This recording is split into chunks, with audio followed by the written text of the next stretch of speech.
नमस्कार, स्वागत है आपके अपने चैनल 5G एजुकेशन में। आज हम 8th ग्रेड अभ्यास पुस्तिका पर्यावरण अध्ययन कक्षा 5वीं जो सत्र हमें 2024-25 हेतु मध्य प्रदेश राज्य शिक्षा केंद्र भोपाल से प्राप्त हुई है।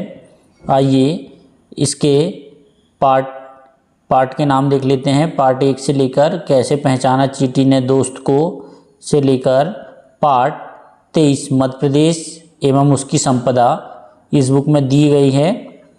आइए बारी बारी से हम इन पार्टों को हल करते हैं। आइए देखते हैं। पार्ट 2 कहानी सपेरों की। ठीक है, पार्ट 2 देखते हैं कहानी सपेरों की। वस्तुनिष्ठ प्रश्न दिया हुआ है। प्रश्न नंबर 1, सही विकल्प चुनकर लिखिए। निम्न में से कौन सा बाजा सूखी लौकी से नहीं बनाया जा सकता?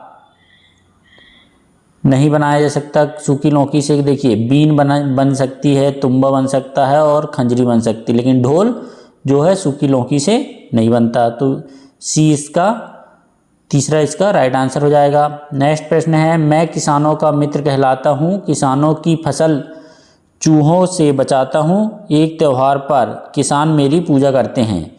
तो वो क्या कहलाते हैं? सांप, है ना। ठीक है, और चूहों से रक्षा करते हैं, और एक त्यौहार जो होता है नाग पंचमी, है ना।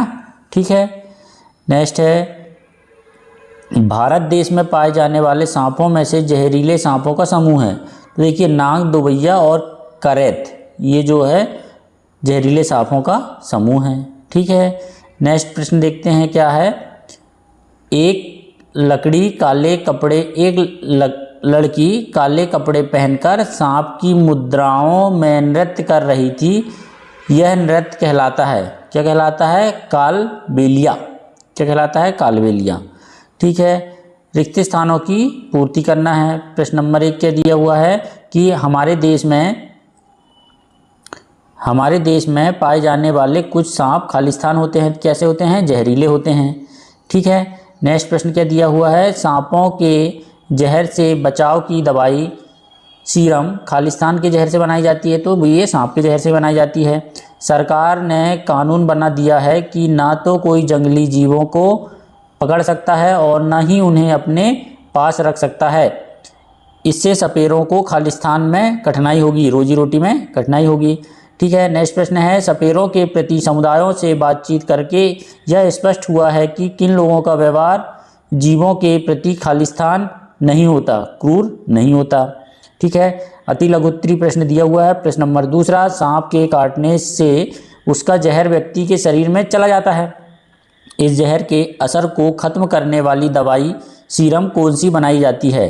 तो सांप के काटने पर दी जाने वाली दवाई सीरम सांप के जहर से ही बनाई जाती है। ठीक है, इस प्रकार आप इसका उत्तर लिख लेंगे। नेक्स्ट प्रश्न देखते हैं। प्रश्न नंबर 3 क्या है? सांप का जहर ना लगे इसलिए सपेरे क्या करते हैं? तो सपेरे सांप के डसने वाले दांत निकाल देते हैं व सांप की जहर की नली बंद कर देते हैं। ठीक है, लघुत्तरी प्रश्न है। प्रश्न नंबर 4 क्या दिया हुआ है? पुराने समय एवं वर्तमान समय में सांपों के काटने के उपचार में क्या परिवर्तन आया है?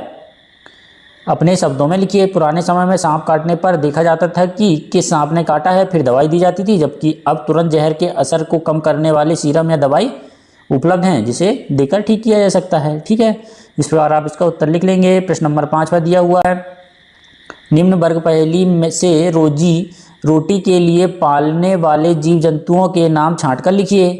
ठीक है, रोजी रोटी वाले, देखिए रोजी रोटी बंदर से नाटक दिखाकर, है ना, मुर्गी से, सांप से, घोड़ा से और बैल से, ये रोजी रोटी वाले जीव जंतु हैं। ठीक है, इस प्रकार आप इसको छांट के लिख लेंगे। प्रश्न नंबर 6 है, यदि आपका पालतू पशु बीमार है तो आप उसकी देखभाल किस तरह करेंगे? तो इसका इलाज नज़दीकी पशु चिकित्सा केंद्र ले जाकर करेंगे। ठीक है, प्रश्न नंबर 7 क्या है? यदि किसी को सांप काट लेता है तो डॉक्टर के आने से पहले प्राथमिक उपचार के लिए क्या उपाय कर सकते हैं? तो डॉक्टर आने से पहले जहर को शरीर से बाहर निकालने के लिए उसे उल्टी कराने की कोशिश करेंगे, गुनगुना पानी पिलाएंगे व नज़दीकी अस्पताल ले जाकर उसका इलाज करवा लेंगे। ठीक है, नेक्स्ट है प्रश्न नंबर 8। प्रश्न नंबर 8 दिया हुआ है, क्या दिया हुआ है? प्रश्न नंबर 8, सरकार ने जानवरों की सुरक्षा के लिए जो कानून बनाए हैं उनमें किन लोगों को रोजगार प्रभावित हुआ है? अपने विचार से यह कानून सही है या नहीं? ये बताना है। तो देखिए, सपेरों का, भालू का खेल दिखाने वालों का, मदारी का आदि लोगों का रोजगार प्रभावित होगा, परंतु जानवरों की सुरक्षा के लिए कानून सही है। ठीक है, इस प्रकार आप इसका उत्तर लिखेंगे। नेक्स्ट है दीर्घ उत्तरीय प्रश्न। क्या दिया हुआ है कि राजू के खेत में सांप को देखकर वहां खड़े लोग उसे मारने का प्रयास करने लगे, परंतु राजू ने उन्हें सांप को मारने से रोका। सोचिए और बताइए कि राजू ने ऐसा क्यों किया होगा।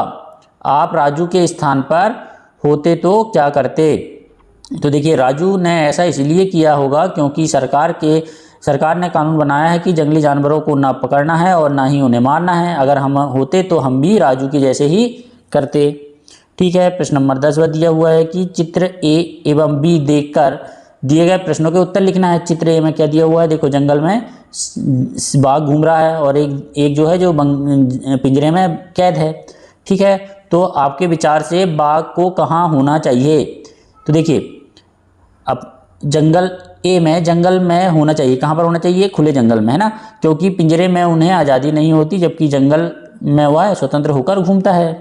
ठीक है, नेक्स्ट प्रश्न क्या दिया हुआ है, सरकार टाइगर रिजर्व क्यों बना रही है। तो बाघ परियोजना का मुख्य उद्देश्य बाघों को सुरक्षित आवास उपलब्ध कराना है, शिकार को रोकना है। ठीक है, नेक्स्ट है, क्या आपने कभी सर्कस देखा है। सर्कस के जीवों के प्रति आप कैसा महसूस करते हैं।